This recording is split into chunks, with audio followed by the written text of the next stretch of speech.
Shapes here, and today we are going to be doing a character analysis on Kaedahara Kazuha. We will be talking about his element, talents, team compositions, as well as strengths and weaknesses.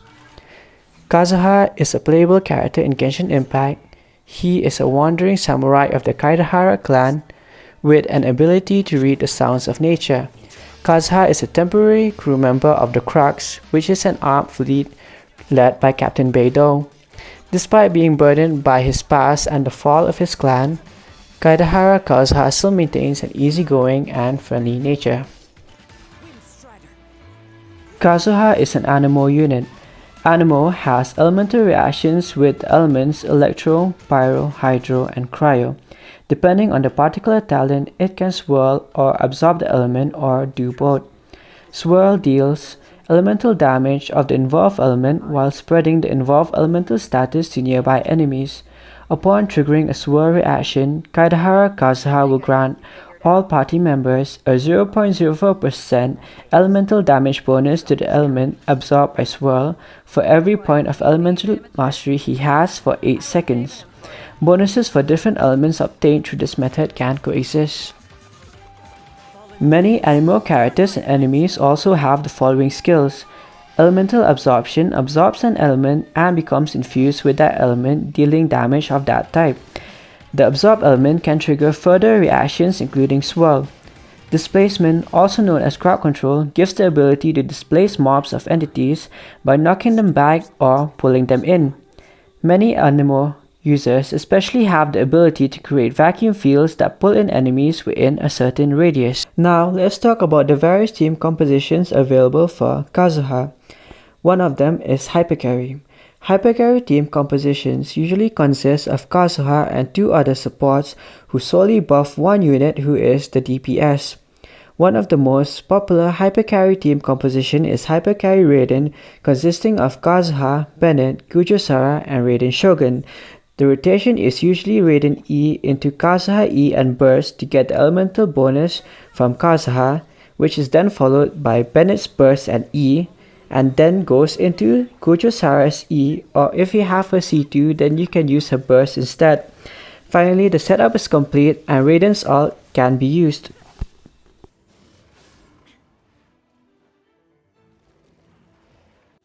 Next is Electrocharge. Electrocharge teams can have 2 variants, the first one being Kazuha, 1 Electro unit, and 2 Hydro units. The other variant being Kazuha, 2 Electro units, and 1 Hydro unit. The Hydro applier can be either Kokomi, Xingqiu, or Yelan. The Electro units can consist of Fishl, Beidou, Miko, Raiden, and Keqing. Let's take a look at the first variant.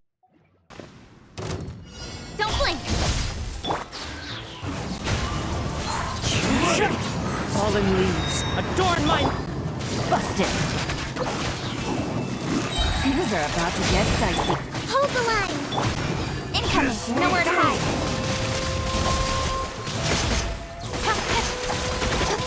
Speed of light! Don't blink!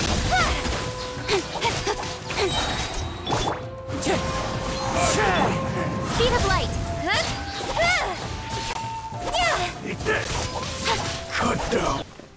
Now, let's take a look at the second variant. Emerge, right here.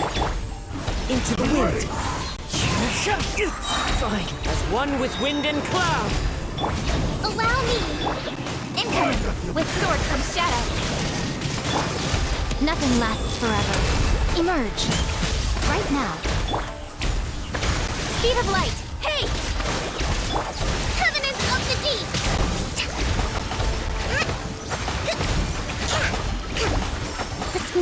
Rest and rebuild!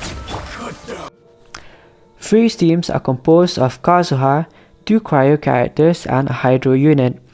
We usually use 2 cryo characters because of cryo resonance increasing crit rate by 15%. One of the cryo characters can either be a sub DPS, shielder, or healer, or a unit meant for generating particles for your main DPS. One of the most popular variants of freeze teams is Kazuha, Shenhe, Kokomi, and Ayaka. I do not have Shenhe, so I use Ganyu instead because of her talent, which increases cryo damage by 20% within the radius of her ult. And also her E can generate a lot of energy particles when used alongside with the sacrificial bow. The wind knows me.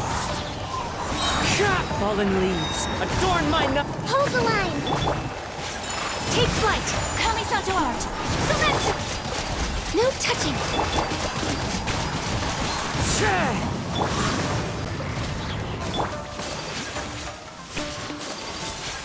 My apologies! Yeah! One with nature.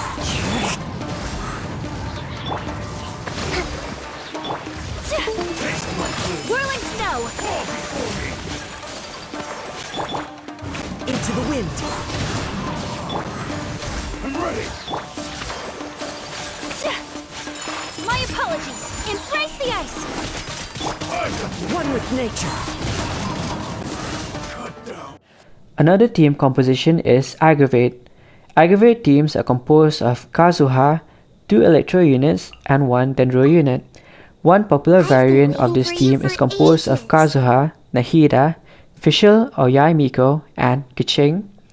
As you can see, this team lacks healing, which is usually compensated by quick swap playstyle. Also, in the Abyss, players usually compensate the lack of healing by taking cards which heal the characters when they use their ultimates.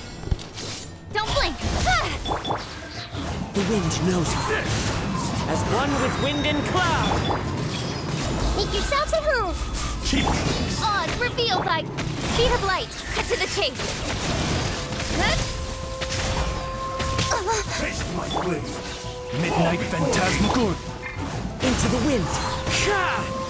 Fallen leaves adorn my night. A minute to memory. Nowhere to hide. The last team composition we are going to be talking about is Hyperbloom. Hyperbloom teams consist of Kazuha, 1 Dendro unit, 1 Hydro unit, and 1 Electro unit. In this team, either Kazuha can be the Bloom trigger or the Electro unit. If we want Kazuha to be the trigger, then it's better to use Fishl since Oz does not proc Hyperblooms consistently, while if we want the Electro unit to be the procer, then we can use Miko because she is good at proccing Hyperblooms. Emerge. Right here. As one with wind and cloud. The Temple of Wisdom. Hold the line. Nothing lasts forever. Emerge. Now let's talk about Kazuha's strengths. One of Kazuha's main strengths is just by virtue of him being an animal character, which allows him not only access to swirls, but also one of the most broken sets in the game, which is Viridescent Venerer. Another strength of Kazuha is that his abilities center around him. What we mean by this is whenever he casts his elemental skill or burst, it gets applied in an area of effect around him, unlike skills of a character such as Sucrose, which gets applied in a circular AoE in front of them.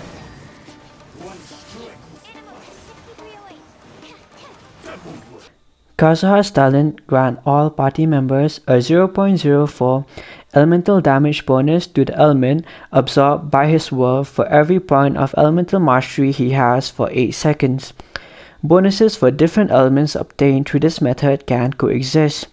This is equivalent to having extra elemental damage bonus goblets, and as we know, stats like attack and crit damage have diminishing returns, so Kazuha can compensate for that loss.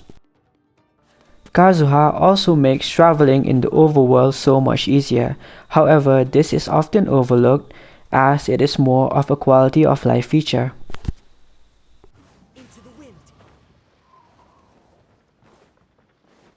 Now let's talk about the drawbacks of Kazuha. One of the main drawbacks of Kazuha is that in order to maximize his support capabilities, it is often a must to build him with as much elemental mastery and energy recharge as possible. Although DPS Kazuha may be a fun way to play him, the way his kit is built makes it much more rewarding to play him as a support. Kazuha will also run into energy recharge issues, and it is recommended to have at least a minimum of 150 ER on him. Even with 180 ER, it takes approximately 2 uses of his E in order to recharge his burst. Another one of Kazuha's drawbacks is that Z-Force Moonlight, which is one of his best in slot weapons, which can rival even the Freedom Swan being locked behind gacha, with no way of obtaining a copy of it without pulling on the weapon spanner. Even then, there is no guarantee that even with 200 wishes that we will get even a single copy of it. And to make things worse, this weapon has only appeared twice during the Nilo banners. Now we will talk about the pull value of Kazuha. There is a reason why Kazuha dominates the Spiral Abyss usage rates time and time again. The sheer amount of utility he brings to the table is undeniable. His kit has elemental damage bonus, swirls, crowd control, and in Hypercarry teams, he often increases the damage by a minimum of 30%. They say that there are no must pulls in the game, but Kazuha is very close to being one if I do say so myself. Even if you already have a built Sucrose or Venti, you will not regret pulling him. Kazuha is an amazing unit if you want to future-proof your account. If you will be pulling for him, I wish you luck. Like and subscribe if you enjoyed this video, and I will see you in the next one.